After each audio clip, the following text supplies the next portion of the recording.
আসসালামু আলাইকুম রহমতুল্লাহি ওবরকাতুহু। সম্মানিত দর্শক, 2025 সনের আগস্ট মাসে, বিশেষ করে 15 আগস্ট তারিখে আমরা বঙ্গবন্ধু শেখ মুজিবুর রহমানকে যেভাবে দেখলাম, হৃদয় দিয়ে, মন দিয়ে, মস্তিষ্ক দিয়ে এবং আমাদের 5টি ইন্দ্রিয় দিয়ে, এবং 18 কোটি মানুষ একসঙ্গে, কেউ বিপক্ষে কেউ পক্ষে, যেভাবে এই নামটিকে উল্টালো পাল্টালো, এই নামটিকে শ্রদ্ধা জানালো, আবার এই নামটিকে কেউ অসম্মান করল। তার বাসভবন 32 নম্বর, সেই 32 নম্বরে যা কিছু হলো, এটি আগামীর রাজনীতিতে একটি ইতিহাস হয়ে থাকবে। এক,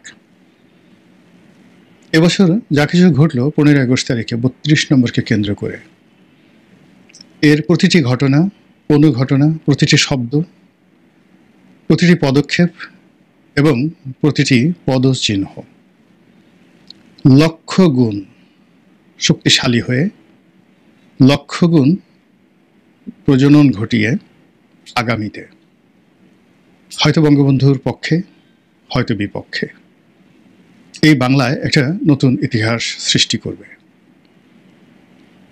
বঙ্গবন্ধুর নাম আমি আসলে আমার বোধ এবং বুদ্ধি হওয়ার পর থেকেই শুনেছি, ছবিতে দেখেছি, কিন্তু কখনো তাকে সরাসরি সামনাসামনি দেখার সুযোগ আমার হয়নি। কিন্তু একান্ত ঘনিষ্ঠজন যারা তার কাছে গিয়েছেন, তার স্পর্শ পেয়েছেন, তার সঙ্গে আলিঙ্গন করেছেন, তার সঙ্গে এক টেবিলে খেয়েছেন, এরকম বহু মানুষকে আমি দেখেছি। আমাদের ওই এলাকাতে তার দুজন খুব ঘনিষ্ঠ বন্ধু ছিলেন, সহপাঠী। একজনের নাম শামসুদ্দিন মোল্লা, যিনি ভাঙ্গা যে সংসদীয় আসন, এখানে সংসদ সদস্য ছিলেন। আর একজন আব্দুল হামিদ চৌধুরী, সদরপুর চরভদ্রসন, এই অঞ্চলের সংসদ সদস্য ছিলেন। আব্দুল হামিদ চৌধুরী ছিলেন 1954 সনে, আর শামসুদ্দিন মোল্লা উনি ছিলেন 70 নির্বাচনে, 73 নির্বাচনে। তো এই দুইজন জাতীয় নেতাই আমি বলবো তাদেরকে, শামসুদ্দিন মোল্লা এবং আব্দুল হামিদ চৌধুরী। তাদের আত্মীয় স্বজন কিংবা তাদের সঙ্গে আমার যে সম্পৃক্ততা, সেখান থেকে বঙ্গবন্ধুকে খুব ঘনিষ্ঠভাবে জানার, বোঝার, চেনার সুযোগ হয়েছে। বঙ্গবন্ধুর সম্পর্কে নিয়ে যে লেখাগুলো রয়েছে, গল্প, কবিতা, উপন্যাস, যা কিছু রয়েছে, যা কিছু পড়েছি, তো ওই যে যাদের কাছ থেকে শুনেছি তার সম্পর্কে, ওই লেখাগুলোর সঙ্গে তা মিলিয়ে দেখেছি। পরবর্তীতে বঙ্গবন্ধুর যারা ঘনিষ্ঠ সহচর, তাদেরকে রাজনৈতিক সহকর্মী হিসাবে, ইনক্লুডিং শেখ হাসিনা, শেখ রেহানা, তাদেরকে খুব কাছাকাছি দেখার সুযোগ হয়েছে। প্রথমত হলো যে বঙ্গবন্ধুর যে অনিন্দতা, বঙ্গবন্ধুর যে স্বকীয়তা, তার যে হোমোজেনিয়াসনেস, এটি এই বাংলায় আর কারোর মধ্যে নেই, কোনো রাজনৈতিক নেতার মধ্যে নেই, এমনকি অন্য যারা আছেন তাদের মধ্যে নেই। কীভাবে দেখুন, তিনি যে রক্ত থেকে বা বংশ থেকে এসেছেন, সেই বংশের যারা লোকজন আছে সবার দিকে তাকান, অল শেখস। এখন শেখ সেলিম অনেক ছোটোখাটো একজন মানুষ, 5 ফিট উচ্চতা তার নেই, কিন্তু মনে হবে যে ছোটদের বঙ্গবন্ধু, একটা ছোট আকৃতির বঙ্গবন্ধু শেখ সেলিমের মধ্যে আছে। আপনি যদি শেখ হেলালের দিকে তাকান, শেখ হেলালের অন্য যে 3-4টি ভাই আছে তাদের দিকে তাকান, শেখ হেলালের বাবার দিকে তাকান, মনে হবে তারা সবাই এক একটা বঙ্গবন্ধুর প্রতিচ্ছবি। আপনি যদি শেখ রেহানার দিকে তাকান, শেখ হাসিনার দিকে তাকান, শেখ রাসেল, তারপর এমনকি বেগম ফজলিলাতুন্নেসা মুজিব, তার স্ত্রী, আপনি সকলের মধ্যে চেহারা সুরতে এক একটি মুজিব দেখতে পাবেন, এক একটি মুজিব দেখতে পাবেন। সেটা শেখ ফজলুল হক মনি হোক, শেখ মারুফ হোক, আবুল হাসনাত আবদুল্লাহ হোক, অন্য যে কোনো লোক হোক, তার রক্ত যেখানে যেখানে গেছে ওখানে তিনি একটি মানচিত্র রেখে দিয়েছেন এই জমিনের বুকে। এইরকম মানচিত্র আপনি বাংলাদেশে অন্য কোনো ধর্ম, বর্ণ, সম্প্রদায়, গোষ্ঠী, পেশা কারোর মধ্যে দেখতে পাবেন না। আপনি এই বাংলায় অন্ততপক্ষে কয়েক হাজার এরকম বঙ্গবন্ধুর প্রতিচ্ছবি দেখতে পাবেন মানুষের মধ্যে। আপনি যদি গোপালগঞ্জ যান, ফরিদপুর যান, আপনি গিয়ে দেখবেন যে বঙ্গবন্ধুর যে ভাষা বা ফরিদপুরের যে ভাষা, এ দুটো এমনভাবে মিলে গেছে, ও ভাষা আর বঙ্গবন্ধুর মধ্যে আপনি কোনো আলাদা করতে পারবেন না। মনে হবে যেন এই ফরিদপুরের মাটি, গোপালগঞ্জের মাটি, টুঙ্গিপাড়ার মাটি, এখানকার মানুষ এবং এখানকার মানুষের যে ভাষা, এগুলো বঙ্গবন্ধুর মধ্যে এমনভাবে গজিয়ে উঠেছে, ফুটে উঠেছে, এমনভাবে এগুলোর যে বিস্তৃতি ঘটেছে। তো এই বঙ্গবন্ধুকে ফরিদপুর, এই বঙ্গবন্ধুকে গোপালগঞ্জ, এই বঙ্গবন্ধুকে টুঙ্গিপাড়া নাকি টুঙ্গিপাড়া বঙ্গবন্ধু, এটা আপনি আলাদা করতে পারবেন না। এবং বাংলাদেশের কোনো জাতীয় নেতাকে আপনি এভাবে তার অঞ্চলের সঙ্গে, তার পোশাক, তার কথা, তার চেহারা, তার আচরণ, তার খাদ্যাভ্যাস, কোনো কিছু এভাবে একত্রে মেলাতে পারবেন না। আপাদমস্তক। প্রথমত তিনি তার জন্মভূমির প্রতিচ্ছবি, দ্বিতীয়ত তিনি তার মাতৃভূমির প্রতিচ্ছবি, বাঙালির প্রতিচ্ছবি। তারপরে তার নেতৃত্বের গুণাবলী। আমি খুব অবাক হয়ে যাই যে তার সঙ্গে যাদের বিরোধ ছিল, একেবারে দাকুমরা সম্পর্ক ছিল নিজের দলের মধ্যে এবং নিজের দলের বাইরে, এমনকি তার সঙ্গে যাদের মারামারি হয়েছে, কাটাকাটি হয়েছে, তারা কেন তার জন্য কাঁদেন? তারা কেন তার জন্য বিনিদ্র রজনী যাপন করেন এবং কেন তারা হাত তুলে তার জন্য দোয়া করেন? এত সরল, এত স্বাভাবিক স্বগোক্তি, এত সত্য কথা তো কেউ বলেনি। পুরনো ঢাকাতে একজন সর্দার ছিলেন, মাজেদ সর্দার, খুব দাপটে নেতা ছিলেন। আমাদের যে ঢাকার মেয়র ছিলেন সাইদ খোকন, সাইদ খোকনের নানা। তো বঙ্গবন্ধু যখন দেশের রাষ্ট্রপতি হলেন, তখন মাজেদ সর্দার খুব বৃদ্ধ, এবং একদিন তাদের দেখা হলো। দেখা হওয়ার পর তিনি বললেন যে আমার এই পিঠে এখনও মাজেদ সর্দার সাহেবের বা ভাইয়ের যে লাঠির বাড়ির দাগ এখনও আছে। প্রেসিডেন্ট অব দ্য রিপাবলিক, এই কথা কেউ বলেন তো?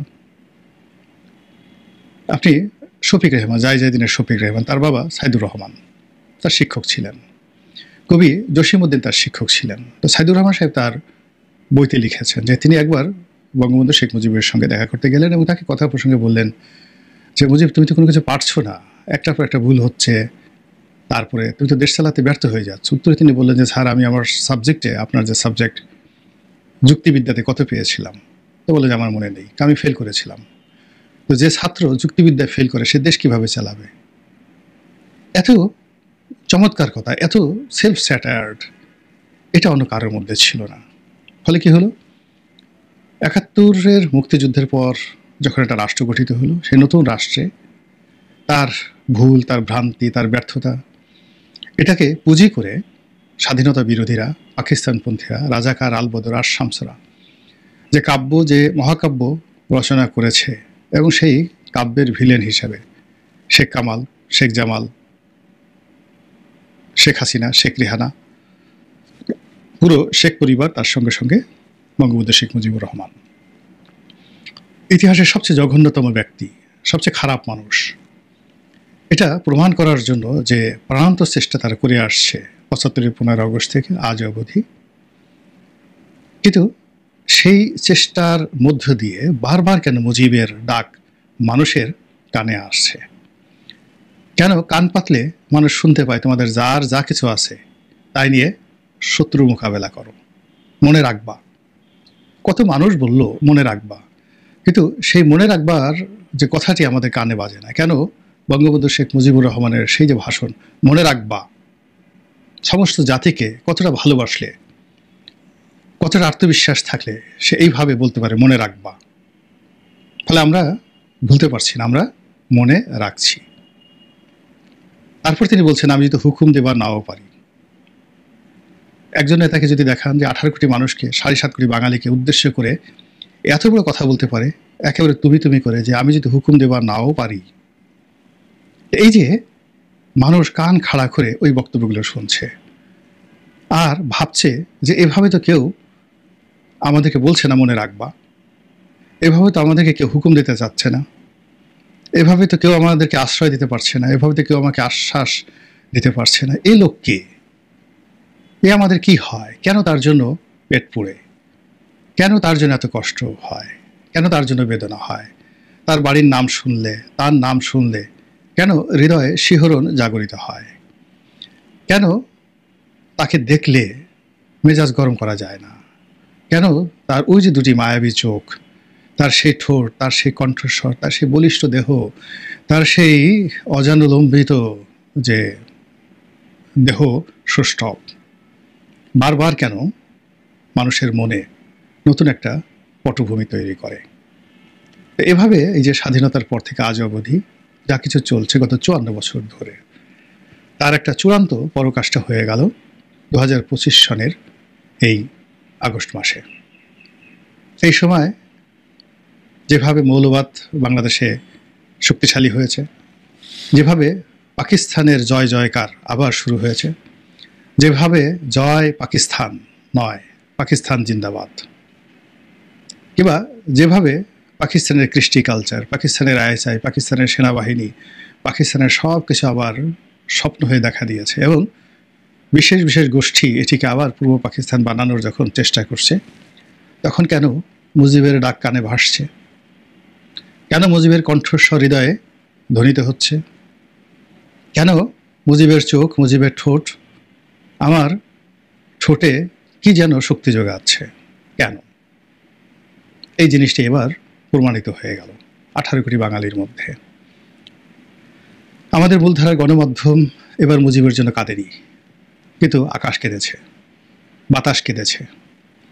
ঢাকার বাতাস মুজিবের ধ্বনি প্রত্যন্ত অঞ্চলে পাঠিয়ে দিয়েছে। যে মানুষ কোনোদিন মুজিবের নাম নেয়নি, যে মানুষ কোনোদিন মুজিবের কথা ভাবেনি, যে মানুষ কখনো আওয়ামী লীগের কথা ভাবেনি, তারা এই বছর তাদের সামর্থ্য অনুযায়ী, এখন তো সামাজিক মাধ্যম অত্যন্ত শক্তিশালী, সেখানে যে বারবার মুজিবের ধ্বনি তুলেছে, মুজিবের জিকির তুলেছে, ফিকির তুলেছে, তাকে সম্মানিত করেছে, তার জন্য আকুতি জানিয়েছে, দোয়া করেছে, এটি সামাজিক মাধ্যমে যে রেকর্ড, এই রেকর্ড বাংলাদেশে ফেসবুক, ইউটিউব চালু হওয়ার পর থেকে অন্য কোনো ইস্যুতে, কোনো ঘটনাতে এরকম হয়নি। এবার 15 আগস্টকে উপলক্ষ করে 15 আগস্ট শোক দিবস এবং বঙ্গবন্ধু শেখ মুজিবুর রহমান, এই শব্দগুলো সামাজিক মাধ্যমে এত বেশি উচ্চারিত হয়েছে, এত বেশি বিনিময় হয়েছে, যেটি ইতিপূর্বে এই ফেসবুক এগুলো চালু হওয়ার পরে বাংলাদেশে তো নয়, অন্য কোনো দেশে হয়েছে কিনা আমি বলতে পারবো না। ফলে একটি মুজিবরের ধ্বনি লক্ষ মুজিবরের তরে আকাশে বাতাসে উঠে ওই বাংলাদেশ আমার বাংলাদেশ। তো সেই যে বিখ্যাত গান বা মানে সেই যে বিখ্যাত কবিতা, যতদিন রবে পদ্মা মেঘনা যমুনা গৌরী বহমান, ততদিন তোমার কীর্তি রবে শেখ মুজিবুর রহমান। এখন অন্নদাশঙ্কর রায়ের এই ছোট্ট একটা কবিতা, যেটি বঙ্গবন্ধু গ্রেপ্তার হওয়ার পর তিনি মনে করেছিলেন তাকে মেরে ফেলা হবে, তখন বঙ্গবন্ধুকে মৃত ভেবে অন্নদাশঙ্কর রায় এই কবিতাটি লিখেছিলেন। এই পৃথিবী যতদিন থাকবে, পদ্মা মেঘনা যতদিন থাকবে, ততদিন আসলে অন্নদাশঙ্কর রায়ের সেই কবিতা আর কখনোই মানুষের মন থেকে কেউ বুঝতে পারবে না। কিংবা গৌরী প্রসন্ন মজুমদার যে গান লিখেছিলেন, শুধু একটি মুজিবরের তরে লক্ষ মুজিবরের ধ্বনি আকাশে বাতাসে উঠে রনি বাংলাদেশ আমার বাংলাদেশ। আমি বলে গেলাম, গানটা কি আপনার সুর বাজে না কণ্ঠে? আচ্ছা, এমন একটা গান কি অন্য কোনো নেতার নামে আছে বাংলাদেশে, ভারতে, পাকিস্তানে? জিন্নার নামে, মহাত্মা গান্ধীর নামে? এই যে বঙ্গবন্ধু শেখ মুজিবুরকে নিয়ে যে সাহিত্য রচনা করা হয়েছে এবং যে ইতিহাস তৈরি হয়েছে, যে ভূখণ্ড আছে, মানুষ বেঈমান কিন্তু জমি কখনো বেঈমানি করে না, প্রকৃতি কখনো বেঈমানি করে না। এই পৃথিবীতে আপনি যদি কারোর জন্য কিছু করেন, আপনার সম্মান মর্যাদা রক্ষা করার দায়িত্ব স্বয়ং আল্লাহ রাব্বুল আলামিন নিজ দায়িত্বে নিয়ে নেন। আল্লাহ যাকে সম্মানিত করতে চান, আল্লাহর প্রিয় বান্দাদের মনে তার সম্পর্কে একটা মহব্বত তৈরি হয়ে যায় এবং সেই মহব্বতের আগুনে এইবার 15 আগস্টের দিনটি যেভাবে তোলপাড় হয়েছে মানুষের মনোজগতে, মস্তিষ্কে, আকাশে বাতাসে, সেই তোলপাড়ের যে ভবিষ্যৎ, সেই ভবিষ্যৎ এখন যারা মুজিব বিরোধী আছে তারা যদি অনুধাবন করতে পারেন, তাদেরই কল্যাণ হবে। আল্লাহ আমাদের সবাইকে হেদায়েত দান করুন এবং হেফাজত করুন। আসসালামু আলাইকুম ওয়া রাহমাতুল্লাহি ওয়া বারাকাতুহু।